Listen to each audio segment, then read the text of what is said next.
Vanotedza masaisai, vanotedza nhau, vanonzwa zviri kuitika munharaunda.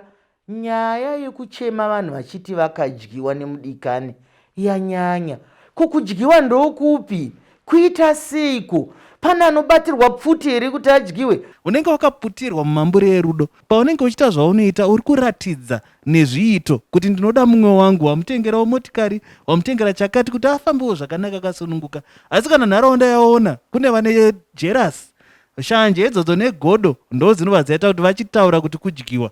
Nyambisirwa rudo chete. Kana wada kutengera zvakakura kudaro roora, makamuchida kuti adini, makamutengera, kana makamutengera, asi kana makamuchimuda murore. Kuna vari kuzviitira navadivani, hapana chakaipa, iwe mwe yako. Asi tiri kuti pane mhimwe yekurarama yatinoona kuti apa waakupfurikidza mwero, haungaise mbariro pamba yekuroja.